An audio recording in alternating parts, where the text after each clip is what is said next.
بسم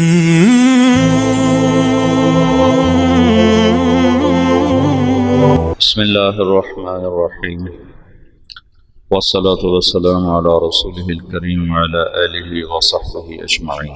19ویں صدی میں ساری دنیا میں اسلامی سلطنت کا شیرازہ بکھر گیا اور یورپ اپنی علمی قوت کی وجہ سے ناقابل تسخیر بنتا چلا گیا۔ ایک نسل علم کے لیے کھپی۔ نیوٹن جو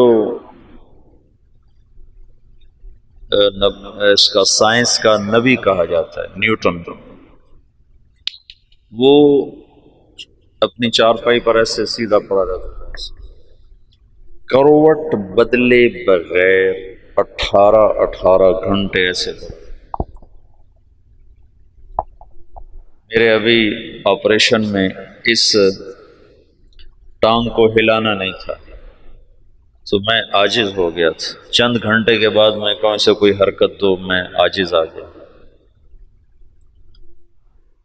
وہ میری ٹانگ پکڑ کے بیٹھے رہے کہ نہیں ہلنے نہیں دینا، ہلنے نہیں دینا۔ اور نیوٹن 18 گھنٹے ایسے بے حس و حرکت ایسے پڑا۔ پھر ایک دم اٹھتا تھا، سامنے میز، کرسی، قلم، کاغذ، تو تیزی میں کرسی پر بیٹھنے کی بجائے میز کے اوپر ایسے جھک جاتا تھا اور قلم اٹھا کے ایسے لکھنا شروع کرتا، اور یہ 12 گھنٹے ایسے لکھتا جاتا تھا، 12 گھنٹے۔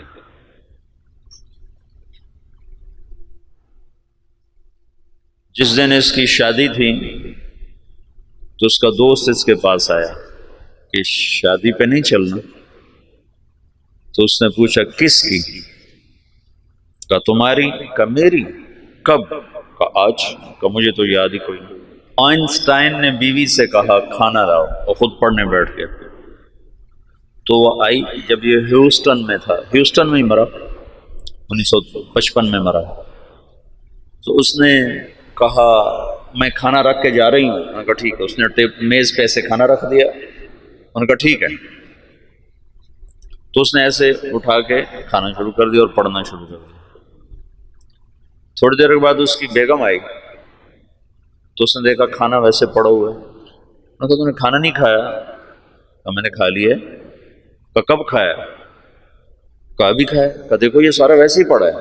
اس نے دیکھا تو سارے کا سارا ویسے ہی پڑا ہوا۔ تو اس نے کیا کھایا تھا؟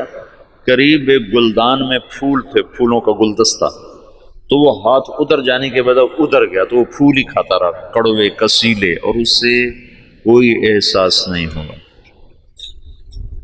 تو کتاب کھول چکا تھا۔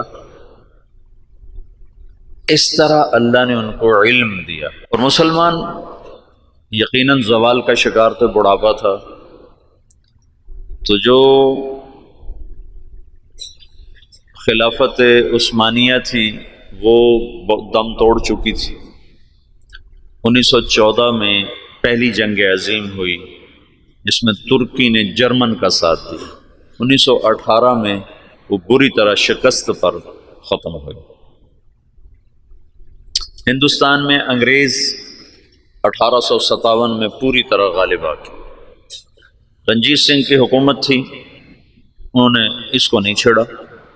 جب رنجیت سنگھ کے مرنے کے بعد وہ 1890 کے قریب مرا ہے، تو انہوں نے، یا اس سے پہلے کچھ مجھے سن پورا یاد نہیں، تو انہوں نے اس کا جو بیٹا تھا کھڑک سنگھ وہ بنا، وہ بہت شراب پیتا تھا، تو شراب پیتے پیتے ہی مر گیا۔ اور اس میں وہ بیدار مغزی نہیں تھی رنجیت سنگھ والی۔ پھر دلیپ سنگھ تھا اس کے بعد چھوٹا سا، جب وہ حکمران بنا تو انگریزوں نے اس وقت پھر پنجاب پہ قبضہ کر لیا، پھر سندھ بھی ان کے قبضے میں چلے تھے۔ تو یہاں ایک مستحکم برطانوی راج تھا۔ تو اس وقت دین کی بقا کے لیے کیا کیا جائے؟ پھر دفاعی رخ پر لوگ آ گئے۔ تو مولانا قاسم صاحب کے ذریعے سے 1864 میں دیوبند کی بنیاد پڑی۔ سر سید احمد خان بھی اللہ اس کی بخشش فرمائے، وہ بھی مسلمانوں کے ہمدرد تھے، وہ بھی چاہتے تھے مسلمان عزت پائیں، لیکن ان کی سوچ یہ تھی کہ یہ دنیاوی تعلیم حاصل کریں تو اس سے یہ آگے نکلیں گے۔ تو اس سوچ پر انہوں نے 1875 میں علی گڑھ میں اسکول کی بنیاد رکھی۔ یہ دونوں حضرات مولانا مملوک علی کے شاگرد ہیں دلی میں۔ 1880 میں مولانا الیاس صاحب پیدا ہو رہے ہیں۔ ان کے والد مولانا اسماعیل صاحب رحمۃ اللہ علیہ یہ صدیقی خاندان سے تھے، ان کی والدہ بھی صدیقی خاندان سے ہیں۔ یہ مظفر نگر کے تھے، والدہ کاندلہ کی تھی، یہ دوسری شادی سے تھے۔ نظام الدین میں ایک مغلوں کی عمارت بنی ہوئی ہے، 64 کھمبا اس کو کہتے ہیں، 64 کھمبا۔ اس کا جو گیٹ ہے، یہ جیسے ہمارا گیٹ چھتا ہوا ہے، آگے چھت ہے، ایسے وہ چھتا ہوا گیٹ ہے، اس کے اوپر ایک پرانی برادری سی تھی، اس میں وہ رہا کرتے تھے مولانا اسماعیل صاحب، مولانا الیاس صاحب کے والد۔ وہاں سے ہجرت کر کے آئے اور اس پرانی مسجد کو انہوں نے آباد کیا۔ یہاں وہ کیسے پہنچے؟ یہ 1876 کی بات ہے، تقریباً 76 کی بات۔ یہاں وہ کیسے پہنچے اس کا کچھ پتہ نہیں، کیسے آئے، کس جذبے کے تحت آئے، کون لے کر آیا تھا، اللہ کا غیبی نظام۔ چونکہ یہ جگہ غیر آباد تھی، یہاں مرزا الہی بخش تھا، اس کی یہ جاگیر تھی۔ مرزا الہی بخش یہ بہادر شاہ ظفر کا سمد ہی تھا، یعنی بہادر شاہ ظفر کے بیٹے سے اس کی بیٹی کی شادی ہوئی تھی، اور مرزا الہی بخش بھی انگریزوں سے مل گیا تھا، اور وہ بھی جنگ آزادی کے ختم کرانے والوں میں ایک کردار تھا، اور غداری کا اس نے بھی بڑا صلہ پایا تھا۔ یہ مسجد مرزا الہی بخش نے بنوائی تھی، چھوٹی سی، ابھی تک وہ مسجد باقی ہے۔ تو ایک دفعہ مولانا اسماعیل صاحب یہ باہر نکلے ڈھونڈنے کے کوئی آدمی ملیں تو ان کو مسجد میں لاؤں، کہ ویران جگہ تھی۔ تو کچھ لوگ جا رہے تھے دلی، یہ میوات سے پہلا تعارف ہونے لگا، تو ان سے پوچھا بھئی آپ لوگ کہاں جا رہے ہو؟ کہا جی دلی جا رہے ہیں مزدوری کرنا۔ تو انہوں نے کہا اگر میں مزدوری دے دوں تو میرے ساتھ چلو گے؟ کہاں تمہارے ساتھ چلو۔ ایک دن کی مزدوری 2 آنے تھی، 2 آنے۔ تو وہ 5-6 آدمیوں کو لے کر مسجد میں آ گئے اور ان کو وضو سکھایا، طہارت، نماز سکھا کر سارا دن اپنے ساتھ رکھا۔ پھر تعارف پہ پتہ چلا کہ یہ میواتی ہیں۔ میواتی کون ہیں؟ اس کے بارے میں مورخین کی رائے یہ ہے کہ یہ جو ہندوستان کی قدیم قومیں ہیں ان میں سے ہیں میواتی۔ ایک تو ہے نا آریہ نسل جو وسط ایشیا سے آئے اور انہوں نے پورے ہندوستانی خطے پر قبضہ کیا۔ آریہ نسل کے لوگ راجپوت اور جاٹ یہ کہلائے، اور ان کی اور کئی قسمیں بنی۔ جو لوگ یہاں قدیم آباد تھے ان میں سے ایک قوم میو بھی ہے، یہ ہندوستان کی قدیم آباد قوم ہے، اور یہ بہت مار دھاڑ والے اور بہت زیادہ لڑائی مار کٹائی والے، لوٹ مار ان کا پیشہ تھا، کوئی مہذب زندگی ان کی نہیں تھی۔ مولانا محمد اسماعیل صاحب رحمۃ اللہ علیہ نے سب سے پہلے ان کو اپنا گرویدہ بنایا، تو انہوں نے جا کر واپس کہا کہ آج تو بڑے آسان کام ملے، صرف اٹک بیٹھک تھی، نماز اور منہ ہاتھ دھونا تھا اور دعانے مل گئے۔ بڑے سارے وہ حیران ہو گیا، بڑا اچھا کام ملا بھائی، کوئی مسئلہ ہی کوئی نہیں، نہ کوئی پتھر توڑے نہ کوئی وزن اٹھایا، اور کام ہمارا بڑا چوکھا چوکھا ہو گیا۔ یہ ابتدا ہے۔ مولانا الیاس صاحب رحمۃ اللہ علیہ، یہ مولانا اسماعیل صاحب کا جو دوسرا نکاح ہے یہ 1868 میں ہوا، دوسرا نکاح۔ اور مولانا الیاس صاحب رحمۃ اللہ علیہ سے پہلے مولانا یحییٰ صاحب پیدا ہوئے، اور پہلی بیوی سے مولانا محمد صاحب تھے۔ اور 1880 کے آس پاس میں مولانا الیاس صاحب پیدا ہوئے اور 1898 میں مولانا اسماعیل صاحب کا انتقال ہو گیا، تو ان کی جگہ ان کے بڑے بیٹے مولانا محمد صاحب یہاں بیٹھے۔ 1918 میں ان کا بھی انتقال ہو گیا۔ مولانا الیاس صاحب رحمۃ اللہ علیہ کی 1912 میں شادی ہوئی۔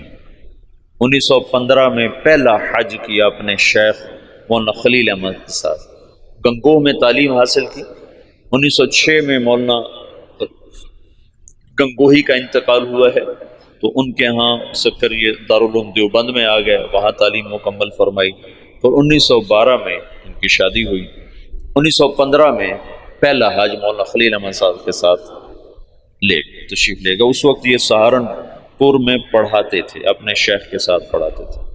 مولانا خلیل احمد صاحب رحمۃ اللہ علیہ وہیں رہ گئے، ہجرت کر کے گئے تھے، وہ واپس نہیں آئے۔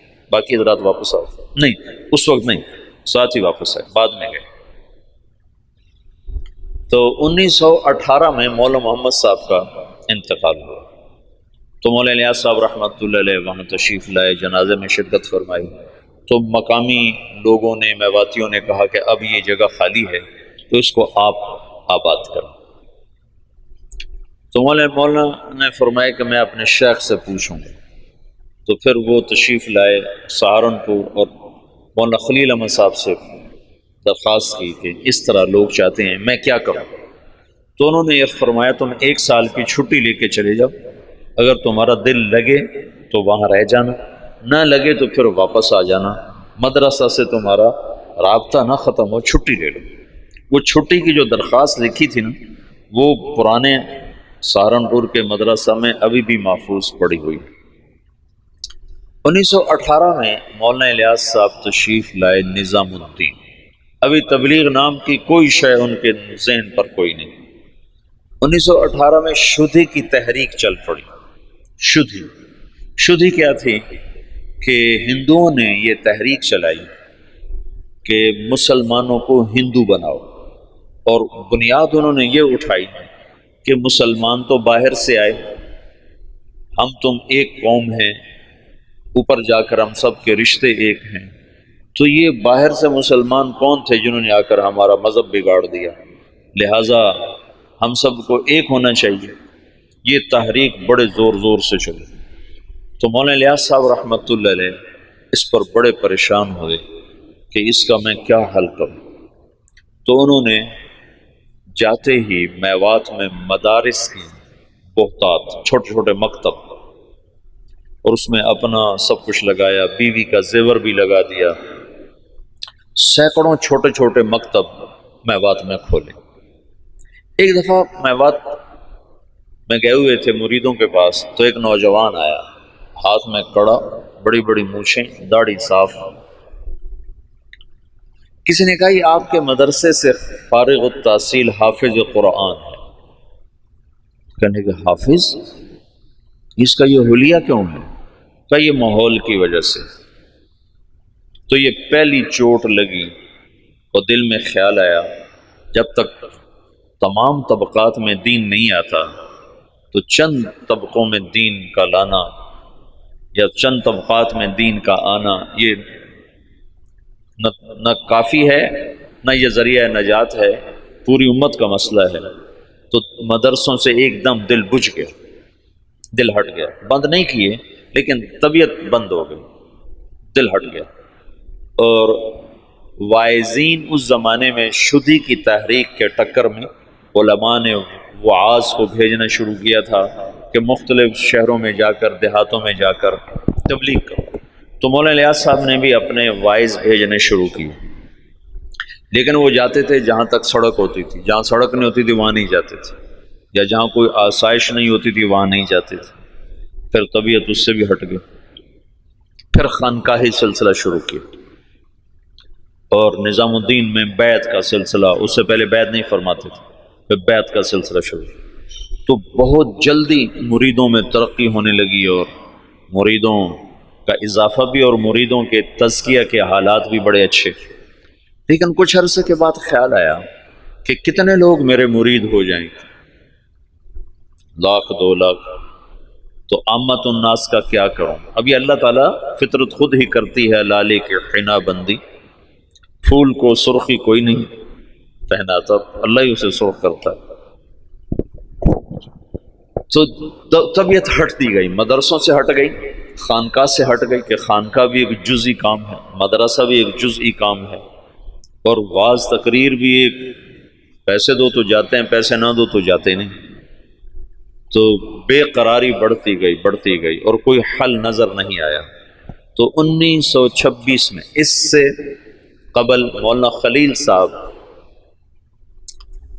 وہ ہجرت کر کے اور تشریف لے گئے، مدینہ منتقل ہو گئے تھے۔ تو 1926 میں حج پہ تشریف لے گئے، ہجرت کی نیت کر کے کہ میں اب واپس نہیں آؤں گا، وہیں رہوں گا۔ 1925 میں گئے تو 1926 میں واپس آئے، یہ نیت کر لی تھی کہ اب میں واپس نہیں آؤں گا، ادھر ہی رہوں گا۔ جب یہ مکہ پہنچے تو ان کو خواب میں اللہ کے رسول کی زیارت ہوئی، تو انہوں نے پوچھا یا رسول اللہ، میں امت کی بہتری کے لیے کیا کروں، امت کی ہدایت کے لیے کیا کروں؟ تو اللہ کے رسول نے فرمایا جیسے میں نے مکے میں کام کیا تھا تم ویسے کام کرو۔ انہوں نے آگے عرض کی مجھے تو پتہ نہیں مکے میں آپ نے کیسے کام کیا تھا، تو اللہ کے نبی نے فرمایا مکی صورتوں میں غور کرو، اللہ تمہیں سکھائے گا۔ یہ مکہ میں دیکھا، پھر مدینہ پہنچے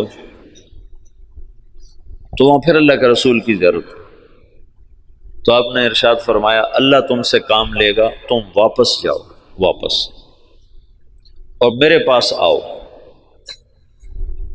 تو انہوں نے مولانا خلیل احمد صاحب سے یہ خواب ذکر کیا، وہ وہیں منتقل ہو گئے تھے۔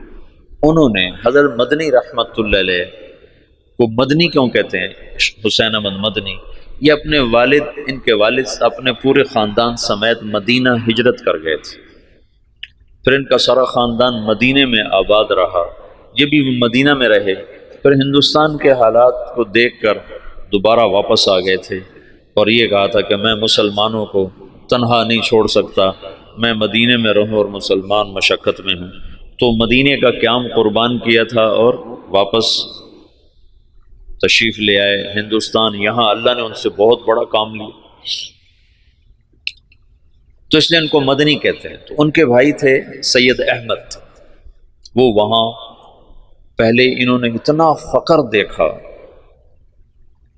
کہ حضرت مدنی فرماتے ہیں میرے والد سبزی منڈی جاتے تھے شام کو، تو جو سبزی وہاں گلی ہوئی سڑی ہوئی لوگ پھینک کے چلے جاتے تھے نا، وہ اٹھا کے لاتے تھے، پھر اس کو صاف کر کے خالی ابال کے ہم کھاتے تھے کہ اس میں نمک مرچ ڈالنے کا بھی سکت نہیں تھی، اس طرح شروع کے دن تھے۔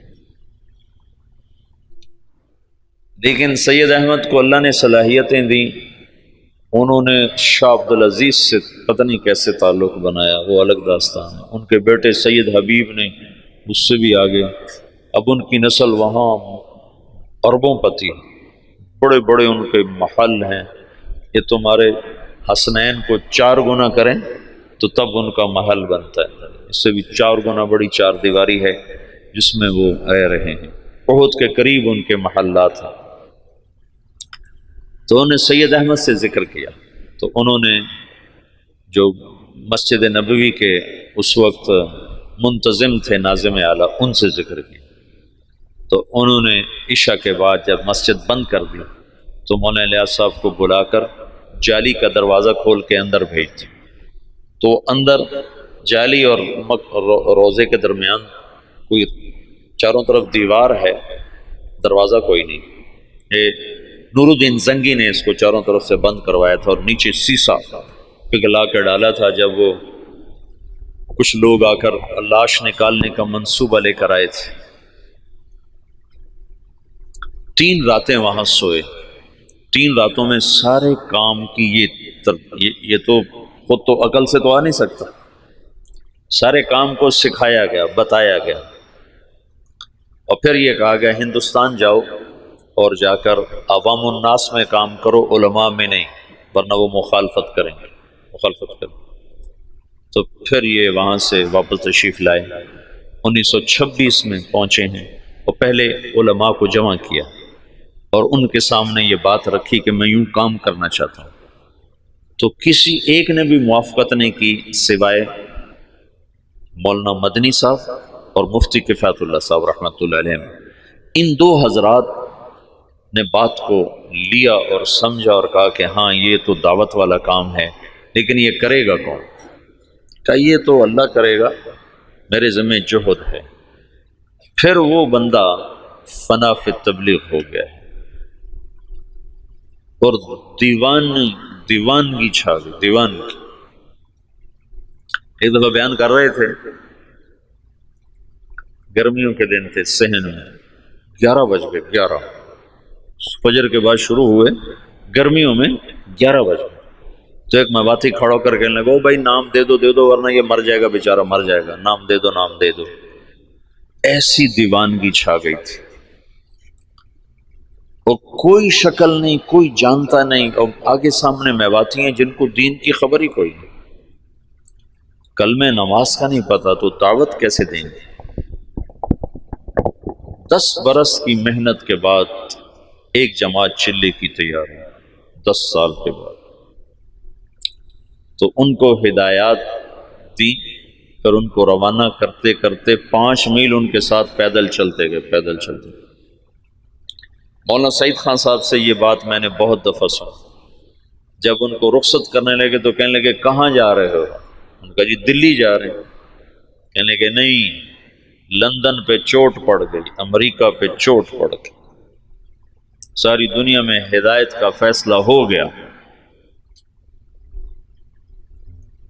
ایک دفعہ عبدالعال صاحب تشریف فرما تھے، کہنے لگے ہم 5-6 آدمی بیٹھے ہوتے تھے مولانا الیاس صاحب کے آگے، 6-7 اور وہ ہم سے کہتے کہ بھائی ساری دنیا میں جماعتیں بھیجنی ہیں، مشورہ دو کیا کیا جائے۔ تو ہمیں خیال آتا کہ مولانا صاحب بیچارے کتنے پاگل دیوانے ہیں اور شیخ چلی کی باتیں کرتے ہیں کہ ہم 6-7 آدمی بیٹھے ہیں اور ہمیں کہہ رہے ہیں کہ ساری دنیا میں جماعتیں بھیجنی، مجھے مشورہ دو ہمیں کیا کرنا چاہیے۔ یعنی اللہ تعالیٰ نے اپنی قدرت سے ظاہر کر کے دکھا دیا کہ کیسے سارے عالم میں ہم خود پھر رہے ہیں، تو ساری دنیا سے جماعتیں ہمارے پاس آ رہی ہیں، ہم سے ساری دنیا میں لوگ جا رہے ہیں۔ تو 1926 سے لے کر 1944 نوح میوات میں پہلی بستی ہے جہاں پہلا اجتماع ہوا۔ اس وقت اجتماع نہیں کہتے تھے، جلسہ کہتے تھے، جلسہ پہلا جلسہ ہوا۔ اور سگا بیٹا محمد یوسف اکلوتا سخت مخالف، وہ کہیں یہ کہ آپ پاگلوں کا کام شروع کر دیں۔ ان کا ذہن ذوق سارا تعلیمی تصنیفی۔ 21 سال کی عمر میں طحاوی کی شرح لکھی، جو حدیث کی مشکل ترین کتاب ہے طحاوی، اس کی شرح 21 برس کی عمر میں لکھی۔ اور حیات الصحابہ جیسی کتاب تو ساری دنیا کے علماء تسلیم کر گئے کہ سیرت میں یہ وہ شخص بدیع تھا، بدیع سیرت میں، کہ سیرت کے عنوان پر آج تک کسی نے ایسی کتاب نہیں لکھی۔ سیرت کا عنوان ہوتا تھا زید بن ثابت، نیچے اس کی سیرت اور حالات، عمر بن خطاب، نیچے ان کی سیرت، حالات، واقعات اور ان کے فضائل اور مناقب۔ یہی 14 صدی میں تمام مصنفین کا طرز رہا ہے۔ یہ پہلا شخص ہے جس نے اسلوب جدید دیا، بدیع اسلوب، آج تک کوئی یہ اسلوب لے نہ سکا۔ حیات الصحابہ ہے سیرت، لیکن حیات الصحابہ، کیف کانت صلاتہم، کیف کان علمہم، کیف کان جہادہم، اس کے نیچے کئی صحابہ کے واقعات۔ یہ ایک کو عنوان بنا کے نہیں، عنوان صفت کا اور نیچے واقعات مختلف شخصیات کے۔ یہ پہلی دفعہ ہوا تصنیف و تالیف کی تاریخ میں۔ اس کتاب نے اتنی قبولیت حاصل کی کہ دنیا کے ہر بڑے مکتبے میں حیات الصحابہ پڑھی ہوتی۔ تو ان کا تو ذہن تھا سارا تعلیمی اور تصنیفی، وہ کہیں یہ میرے ابا کو ہو کیا گیا، ان کو اللہ کی طرف سے الہام ہو چکا تھا۔ تو باپ بیٹے میں ٹکراؤ ہے، مولانا انعام صاحب رحمۃ اللہ علیہ، مولانا احتشام صاحب رحمۃ اللہ علیہ، یہ حضرت مولانا الیاس صاحب کے ساتھ مولانا الیاس صاحب رحمۃ اللہ، اب مولانا سعید احمد خان صاحب، یہ ساتھی ہم نوا، اور بیٹا محمد یوسف سخت مخالف۔ میاں جی بدر الدین رحمۃ اللہ علیہ تھے، میں ان سے ملا تھا نظام الدین میں 82-83 میں گیا تھا۔ مجھ سے کہنے لگے کہ ہمیں مولانا الیاس صاحب بھیجتے کہ جاؤ یوسف کو کارگزاری سناؤ، شاید اس کا کوئی دل نرم پڑے۔ تو جب ہم جاتے تو اپنے لکھنے پڑھنے میں لگے ہوتے تھے، تو ہمیں دیکھتے ہی کہتے مجھے پتہ چل گیا تمہیں بوڑھے نے بھیجا ہے کہ جاؤ اس کو کارگزاریاں سناؤ، بھاگ جاؤ، میرے پاس کوئی وقت نہیں تمہاری فضولیات سننے کے لیے۔ کہ ہمیں بھگا دیتا تھا مولوی اس سے، کہتا تھا مجھے پتہ ہے تمہیں بڈھے نے بھیجا ہے کہ جاؤ اسے کہانیاں سناؤ، میں نہیں آتا تمہاری کہانیوں میں۔ تو بیٹا ایسے مخالف تھا۔ اور علماء عوام خواص بھول چکے تھے کہ دعوت فرض منصبی ہے۔ وَكَذَلِكَ جَعَلْنَاكُمْ أُمَّةً وَسَطًا لِتَكُونُوا شُهَدَاءَ عَلَى النَّاسِ۔ تو شہداء اللہ الناس کا فریضہ پوری امت کے ذمے ہے، اور سارا عالم ہمارے ذمے ہے۔ میاں جی بدر الدین، یہی بدر الدین بتاتے ہیں، میں بیان کر رہا تھا تو سامنے کچھ لوگ بیٹھے تھے 10 12 15، تو پیچھے سے مولانا الیاس صاحب آ گئے، کہنے لگے بدر الدین کن میں بیان کر رہے ہو، کن کو سنا رہے ہو، کن کو سنا رہے ہو؟ کہا جی ان کو سنا رہا ہوں، جو سامنے بیٹھے ان کو سنا رہا ہوں۔ اے تیرا بھلا ہو جائے، اونٹ کی نیت کرو، اونٹ، اونٹ میواتی زبان میں آخری کنارے کو کہتے ہیں، آخری کنارہ، کہ دنیا کے آخری کنارے کی نیت کر کہ میں یہ بات دنیا کے آخری انسان تک کو سنا رہا ہوں، ایسے وہ نیت کرواتے تھے۔ اپنی زندگی میں 2 کمرے بنائے تھے مسجد میں داخل ہو کر، جنوب کی طرف اوپر ان میں کھڑکیاں، کھلی کھلی دروازے، اور یہ فرمایا کہ یہاں غیر ملکی مہمان جب آئیں گے تو ان کو تم نے یہاں ٹھہرانا ہے۔ تو وہ بیچارے ان کے مرید حیران ہوتے کہ ادھر مقامی کوئی نہیں آتا تو غیر ملکی کہاں سے آئیں گے۔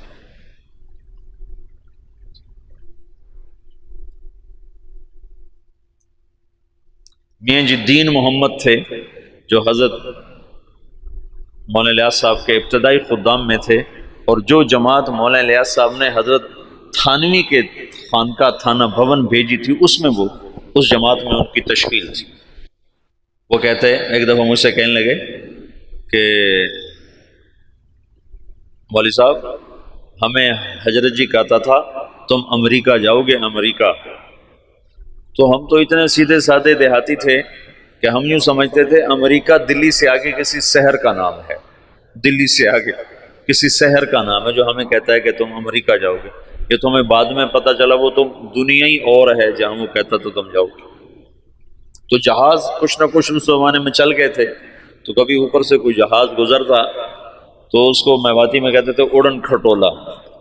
تو مولانا الیاس صاحب کہتے ہیں ان اڑن کھٹولوں میں تم تبلیغ کرنے جاؤ گے۔ تو ہم تو گدھوں پہ سوار ہونے والے تھے، ہم کہیں مولوی الیاس ہمارا مذاق اڑاتا ہے کہ ہم تو گدھوں پہ سوار ہونے والے، ہم اڑن کھٹولوں میں کہاں بیٹھیں گے؟ تو اللہ نے ان کو اڑن کھٹولوں میں بٹھایا۔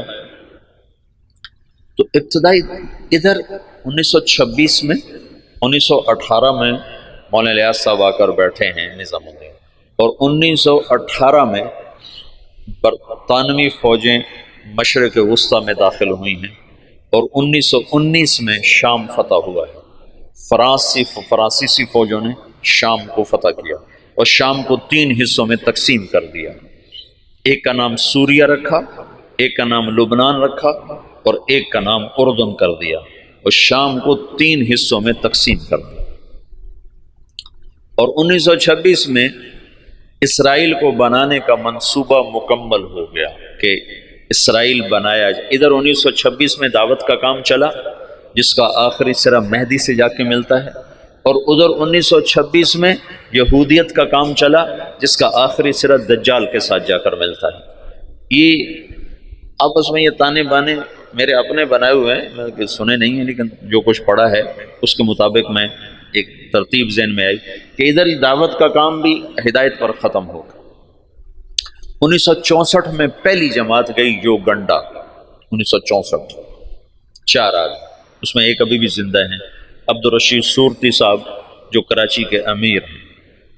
تو کہنے کہ وہاں ایک بہت بڑے شیخ تھے، ان کی ہم گئے ملاقات کے لیے، تو ان کا بہت بڑا ہال کمرہ تھا، وہ مریدوں سے بھرا ہوا، اور ایسے مراقبے میں بیٹھے تھے، ایسے بالکل گردن ایسے جھکائی ہوئی تھی۔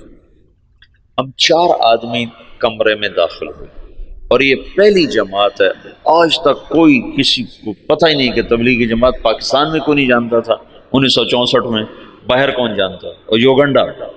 تو جو ہی ہم اندر داخل ہوئے تو انہیں ایک دم سر اٹھایا، کہا مرحباً بجیش المہدی، مرحباً بجیش المہدی، مرحباً بجیش المہدی، 3 دفعہ انہوں نے اس کو دہرایا، اور ہمارا بڑا زبردست اکرام کیا۔ تو دعوت کی انتہا وہاں جاتی ہے، اور یہودیت کی انتہا دجال تک جاتی ہے۔ یہ دونوں طاقتیں جب ٹکرائیں گی تو اللہ دجالی فتنے کو ختم فرمائے گا، اور ایمان اور ایمان والوں کو اللہ تعالیٰ عزت اور بلندی عطا فرمائے گا۔ یہ دونوں ایک وقت میں شروع ہوئے۔ 1926 میں جب ان کا اقتدار مستحکم ہو گیا تو انہوں نے یہ طے کیا کہ یہودیوں کو دوبارہ لا کے آباد کیا جائے، اور یہاں ایک اسرائیلی یہودی ریاست بنائی جائے۔ سیہونی تحریک جس کو کہتے ہیں، سیہون ایک پہاڑ ہے جہاں داؤد علیہ السلام عبادت کیا کرتے تھے بقول ان لوگوں کے، تو سیہون کے نام سے سیہونی تحریک نے اپنا نظام چلایا، تو اسرائیل وجود میں آیا۔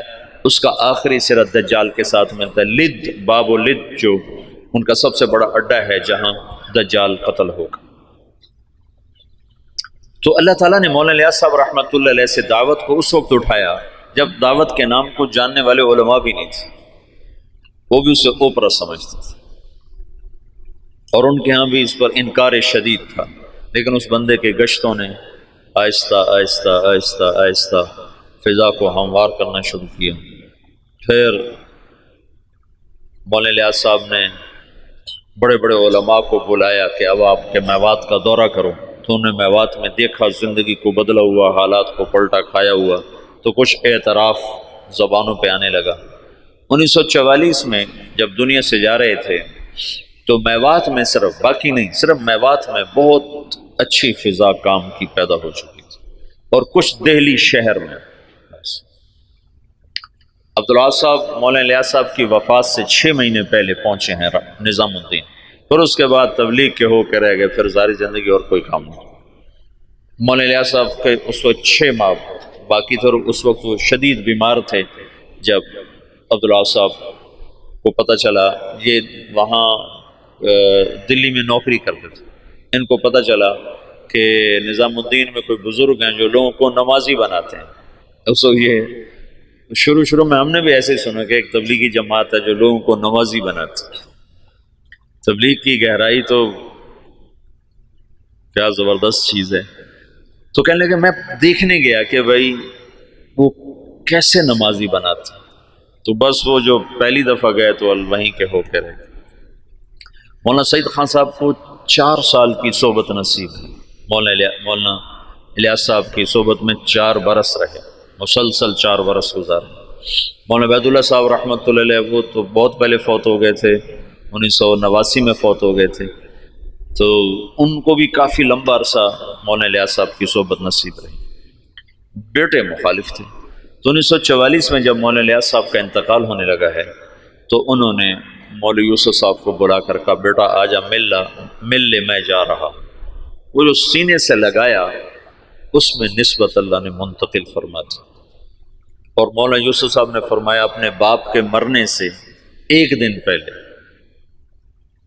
مجھے تبلیغ پہ 100 اعتراض تھے، 100 اعتراض۔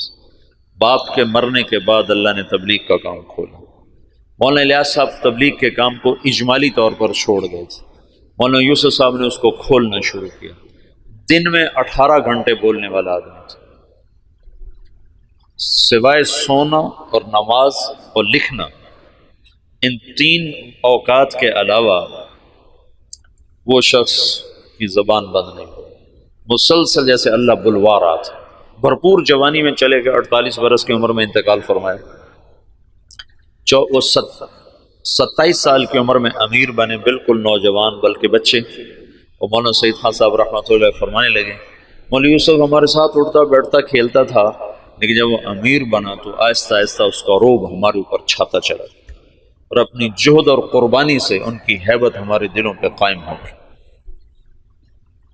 ایک دفعہ 3 گھنٹے بیان فرمایا اس حال میں کہ یہاں ایک پھوڑا تھا جس سے خون مسلسل رس رہا تھا، تو ایک آدمی پاس بیٹھا ہوا تھا، وہ یہاں رکھتا تھا کپڑا، جب وہ خون سے تر ہو جاتا تو وہ ہٹا لیتا، دوسرا رکھتا تھا، پھر وہ خون سے تر ہو جاتا وہ ہٹا لیتا، پھر وہ تیسرا رکھتا تھا، اور وہ مسلسل بیان فرماتے۔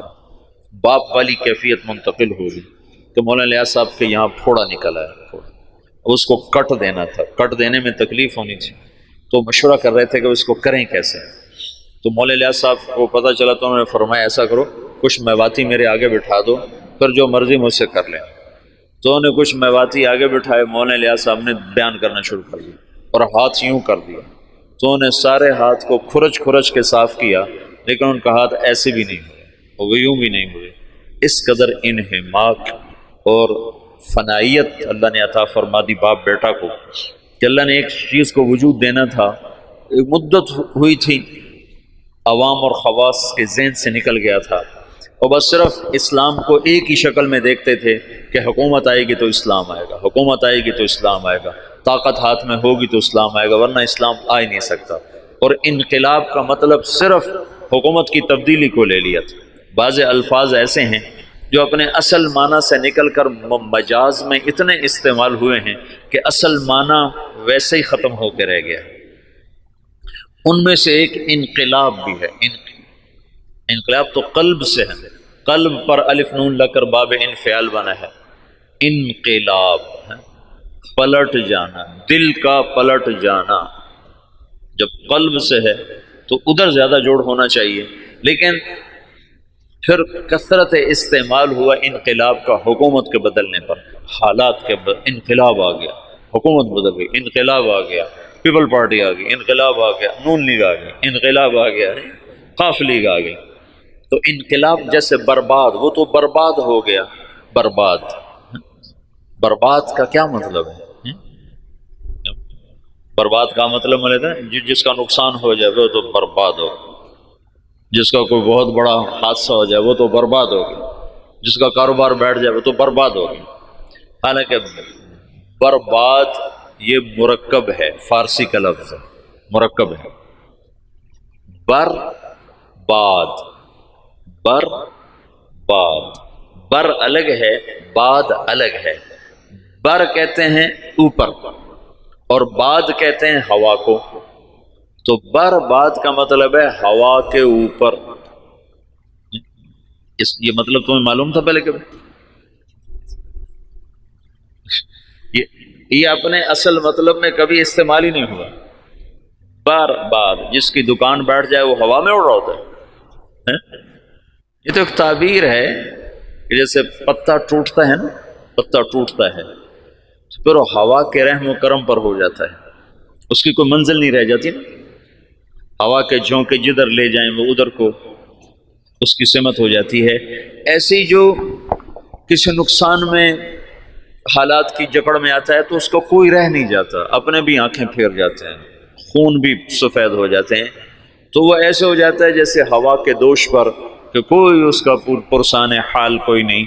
تو اس لیے برباد کو وہاں سے یہاں ڈال دیا گیا۔ تو پچھلے 200 سال سے انقلاب کا لفظ بھی صرف اور صرف حکومت کی تبدیلی پر بولا جاتا ہے، حالانکہ انقلاب اصل معنی میں تو دل کا بدل جانا ہے۔ انقلب، دل بدل گیا۔ تو پچھلے 200 سال سے یہ ذہن بن گیا ہے کہ بغیر حکومت کے نہ دین آ سکتا ہے نہ حالات سدھر سکتے ہیں۔ مولانا الیاس صاحب نے اس کو رد کر کے دکھایا کہ نہیں، دین دعوت سے آتا ہے، حکومت سے نہیں آتا، اور دعوت تمام شعبوں کو زندہ کرنے کا واحد راستہ ہے۔ نبی جب آتا ہے تو سامنے کتنے شعبے ہیں جو بگڑے ہوئے ہوتے ہیں، وہ صرف دعوت کو زندہ کرتا ہے، شعبے خود زندہ ہو جاتے ہیں۔ جیسے صحت کو زندہ کر دیا جائے تو جسم کے سارے شعبے خود زندہ ہو جاتے ہیں، قوت کو بحال کر دیا جائے تو جسم کے سارے شعبے خود بخود بحال ہو جاتے ہیں۔ قوت بحال نہ ہو تو اس کو دوڑایا جائے تو بیچارہ کیسے دوڑے گا؟ کہ یہ جو امت ہے یہ اس بیمار بوڑھے گھوڑے کی طرح ہے، اس پر اسلام کہاں سے آئے؟ اس کی جوانی کو لوٹایا جائے گا تو اس پہ اسلام آئے گا۔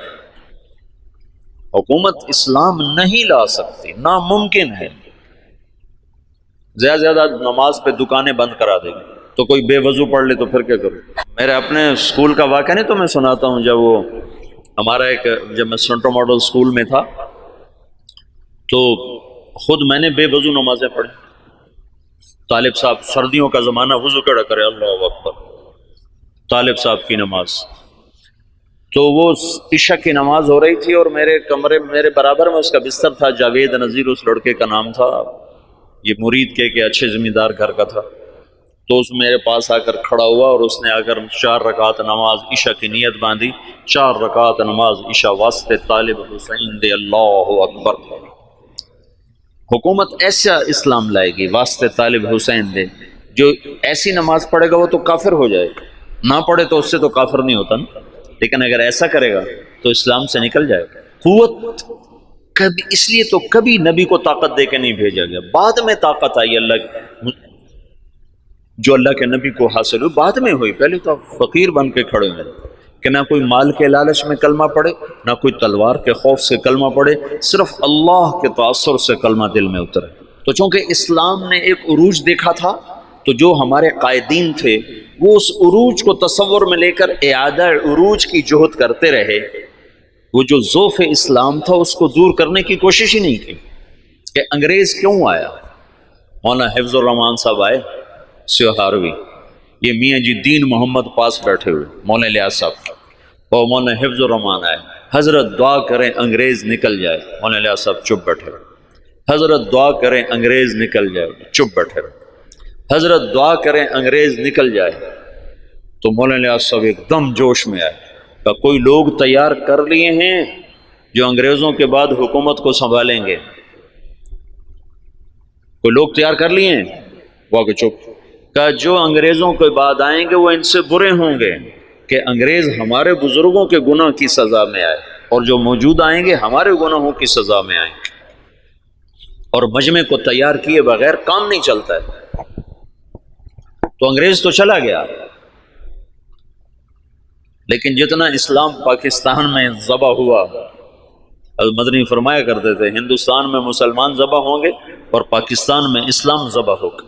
یہ مولانا الیاس صاحب نے پرانا سبق زندہ کیا کہ دعوت وہ واحد سبب ہے جس سے دین آتا ہے، اور میں چلنا ہی نہیں چاہتا تو مجھے زبردستی کیسے چلاؤ گے؟ تم مجھے زبردستی نماز پڑھاؤ گے تو کتنی پڑھا لو گے؟ اور جو 90% اخلاقیات ہیں وہ کیسے لاؤ؟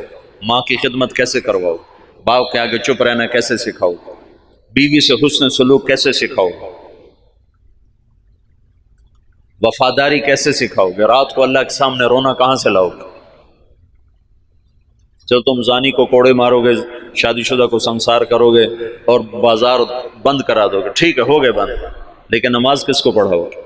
مجھے مدینہ میں ایک نوجوان ملا، دیرہ غازی خان کا، کہنے لگا 10 سال سے مدینے میں بغیر وضو کے نماز پڑھی، 10 سال۔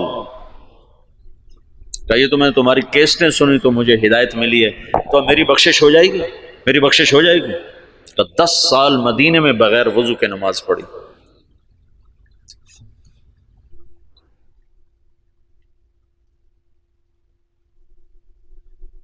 چونکہ اسلام کا سیاسی پس منظر 1000 برس سے زیادہ ہے، تو جب زوال آیا تو قائدین کا ذہن ادھر گیا کہ اس زوال کو دور کیا جائے، زوال دور کیا جائے اور مسلمانوں کو دوبارہ شان و شوکت پہ لایا جائے۔ لیکن اس زوال جس وجہ سے آیا تھا اسے دور کرنے کی کوشش کیے بغیر زوال کیسے دور ہوگا؟ جب 95% لوگ بے نمازی ہوں زوال کیسے دور ہوگا؟ جب 100% لوگ بد اخلاق ہوں، ماؤں سے بدتمیز ہوں، باپ کا گریبان پکڑیں، ترازو میں ناپ تول میں کمی کریں، خود جوئے کے اڈے چلائیں، زنا کے اڈے چلائیں، نشے کے اڈے چلائیں، تو ان میں کیسے دین کون لائے؟ تو جب اندر ایمان اترتا ہے تو پھر سارے شعبے زندہ ہو جاتے ہیں۔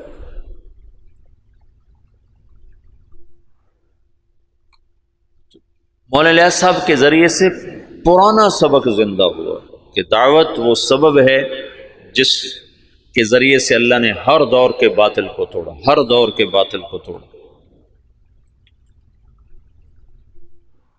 تو 1926 میں یہ کام شروع ہوا، شخصیات کے جانے سے کوئی فرق نہیں پڑا ہے، اور اب عجب العجائب ہے کہ 15 برس ہو چکے ہیں، امیر کوئی نہیں، ایک شورا ہے اور کام اسی طرح چل رہا ہے۔ اور عجب العجائب ہے کہ گونگے بھی دین کے داعی بن کے چل رہے ہیں۔ ابھی 1 سال کی جماعت گونگوں کی یمن سے کام کر کے واپس آئی اور 7 مہینے کی دوبارہ ملائیشیا جانے کے لیے تیار کھڑی۔ یہ اسلامی تاریخ میں پہلی دفعہ ہو رہا ہے کہ گونگے دین کے داعی بن جائیں، اور پہلی دفعہ جب سے سورج چمک رہا ہے کانگو کے جنگلوں میں جماعت پہنچی جہاں اتنے قد کے بونے رہتے ہیں، بونے، اقزام، وہ 4 فٹ کا بڑا جوان ہوتا ہے، جس کا قد 4 فٹ ہو وہ سب سے نمایاں نظر آتا ہے۔ یا 4 فٹ والا تو ہم گودی میں اٹھائے پھرتے، وہ 4 فٹ والا بڑا جوان ہوتا ہے۔ آم کا 3 فٹ، 3.5 فٹ، 3.25 فٹ، اور 4 فٹ والا بڑا چوڑا ہو کے چلتا ہے، اور ننگے رہتے ہیں، مرد عورت کوئی کپڑا استعمال نہیں کرتا، اور کوئی باہر کی دنیا سے ان کا تعلق کوئی نہیں ہے۔ سانپ کاٹے تو علاج ان کا جنگل میں موجود ہے، کانٹا چبھنے سے سانپ کے ڈسنے تک سارا علاج اپنے جنگل سے کرتے ہیں۔ غذا ان کی جنگل کے جانور ہیں، ہر چیز کھاتے ہیں، اور طاقتور اتنے ہیں کہ ہر آدمی 5 سے 6، 7 سے 8 شادیاں کرتا ہے، کوئی کشتے نہیں کھاتے۔ کتنے لوگ بیچاروں کے گردے ختم ہو گئے کشتوں کے چکر میں، گردے گنوا بیٹھے، گولی اندر تے دم جلندر چلا گیا۔ ان کو اللہ نے ایسی قدرتی طاقت دی ہوئی ہے، اور جب سے وہ پیدا ہوئے انہوں نے اسلام کا نام نہیں سنا۔ آج سے 12 برس پہلے وہاں پہلی تبلیغی جماعت پہنچی، مالی سے جماعت بنی، مالی وہ گئے کانگو، کانگو سے گئے جنگل، اور جنگل کے ترجمان ساتھ لیے، انہوں نے وہاں دعوت کا کام چلایا، تو 270 آدمی پہلی دفعہ مسلمان، اور ان کو لباس، وہ بیچارے لباس پہن کے اوکھے ہو گئے، ایک ہی کیتا جو سڑے نال ہے، اوکھے ہو گئے۔ تو ان میں ایک ان کا سردار، وہ حج کرنے کے لیے آج سے کوئی 8-9 سال پہلے حج کے لیے، تو کچھ علماء تھے جو تبلیغ کے بڑے مخالف تھے، تو ایک ہمارے دوست ہیں حسن کیمرونی، یہ حسن کیمرون کے کیمرون سے جماعت گئی، مالی نہیں، کیمرون سے جماعت گئی تھی۔ تو حسن کیمرونی ہے، وہ مدینہ میں پڑھے ہیں، پھر ریاض سے PhD کی ہے، بڑا فاضل آدمی ہے، وہیں رہتا ہے۔ تو اس نے مجھے یہ سارے حالات سنائے، وہ خود بھی اس میں شریک تھا۔ تو وہ اس بونے کو لے کر گئے ان علماء سے، تو ان کا تبلیغ والے یہ کرتے ہیں، تبلیغ والے یہ کرتے ہیں، یہ کرتے ہیں، یہ کرتے ہیں۔ ان کا یہ سب کچھ جو کرتے ہیں بالکل صحیح ہے، ان پر یہ سارے اعتراض ٹھیک ہیں، پر اس بونے کی کارگزاری سن لو کہ تبلیغ والے یہ بھی کرتے ہیں۔ جب انہوں نے سنے حالات تو وہ سارے رونے لگے اور کہنے لگے تبلیغ حق ہے، ہم نفس پرستی کا شکار، اور اب ان کی تعداد تقریباً کوئی 5000 کے قریب ہو چکی ہے، وہ 270 سے اب 5000 تک پہنچ چکے ہیں۔ جب یہ واحد تحریک ہے، پہلے خیر القرون کو چھوڑنے کے بعد، خیر القرون کا کوئی ٹکر نہیں، خیر القرون کے بعد یہ پہلی دفعہ دنیا میں ایسا ہوا ہے کہ کسی تحریک نے 6 بر اعظم کے مسلمانوں کو متاثر کیا۔ اس سے بڑی تحریک آج تک نہیں اٹھی، نہ اتنی شخصیتیں بہت بھاری بھاری اٹھ ہیں، ان کے سامنے مولانا الیاس صاحب کی شخصیت کوئی بڑی نہیں ہے، لیکن جو کام مولانا الیاس سے اللہ نے لیا ہے، یہ خیر القرون کے بعد کوئی ایسا کام نہیں کر سکتا جس میں اتنی وسعت ہو کہ وہ فیجی مشرق میں آخری کنارہ اور ہوائی مغرب میں آخری کنارہ، اور دونوں طرف سے لوگ سمٹ کے رائے میں پہنچ کے دین سیکھ رہے ہیں، یہ پہلی دفعہ دنیا میں ہے۔ ایک تو گونگے ہیں، چلو گونگا تو صبر کرتا، اسے آتا کچھ نہیں۔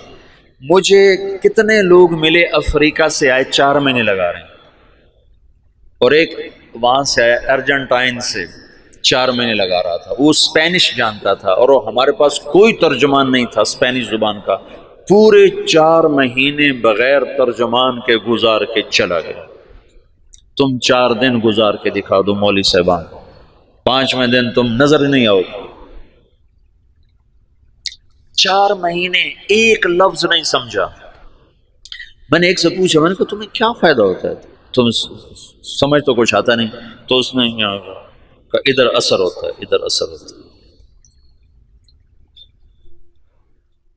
تو میں یہ چاہتا ہوں تم تبلیغ میں بصیرت کے ساتھ چلو۔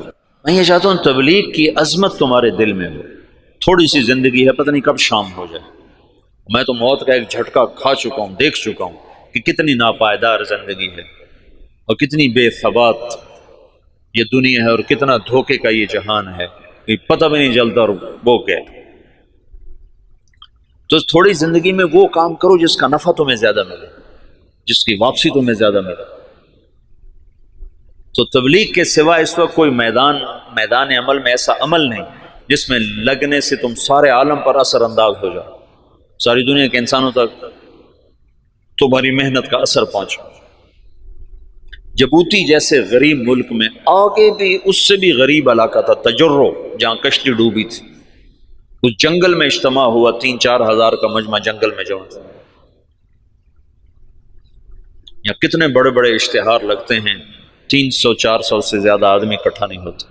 وہ جنگل، وہ ایک نکر اور ایک بنیان، یہ ان کا لباس تھا۔ 24 گھنٹے میں ایک وقت کھانا کھاتے۔ یہ جماعتیں جب جاتی ہیں نا تو ان کو دیکھ کے بڑے حیران، اچھا تم سارا دن کھاتے ہو، دن میں 3 دفعہ کھاتے ہو، 3 دفعہ کھاتے ہو۔ ان کو حیران ہو کر کہتے ہیں اتنا کھاتے ہو تم، بیمار نہیں ہوتے؟ بیمار تو ہوئے پڑے۔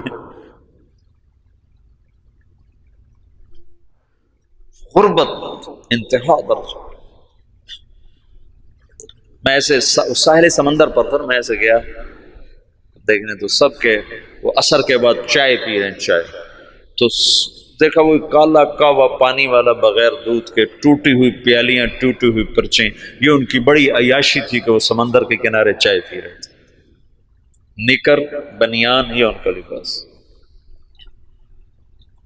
وہاں تبلیغ پہنچ گئی، کوئی جانتا نہیں محمد الیاس کون ہے، کوئی جانتا ہی نہیں محمد یوسف کون ہے، انعام الحسن کون ہے، عبد الوہاب کون ہے، محمد سعد کون ہے، لیکن تبلیغ وہ ایسے کر رہے ہیں کہ جیسے رائمنڈ میں ہو رہی ہے، جیسے پاکستان میں ہو رہے۔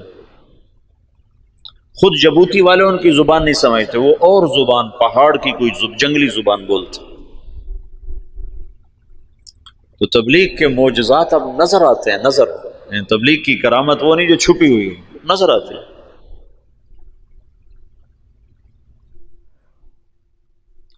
تو میں یہ چاہتا ہوں کہ تم بصیرت کے ساتھ اس میں چلو تاکہ تم نفع اٹھاؤ، تم اللہ کا قرب حاصل کر سکو، اللہ کی محبت حاصل کر سکو۔ صحیح، میں نے پیچھے سے تفصیل بتائی تمہیں کہ سیاسی اکھاڑ پر چھاڑ کیسی ہوئی، پھر تبلیغ کی زندگی تو اب تمہارے سامنے ہے، اس میں تو تفصیل بتانے کی ضرورت نہیں ہے، لیکن کچھ مجالس اور میں لینا چاہوں گا کہ کچھ باتیں جو اس سے متعلق ہیں وہ میں تمہارے سامنے لاؤں۔ پھر لِيَهْلِكَ مَنْ هَلَكَ عَنْ بَيِّنَةٍ وَيَحْيَى مَنْ حَيَّ عَنْ بَيِّنَةٍ، پھر یہ نہ ہو سکے کہ ہمیں پتہ کوئی نہیں تھی۔ چلو باقی انشاءاللہ پھر کل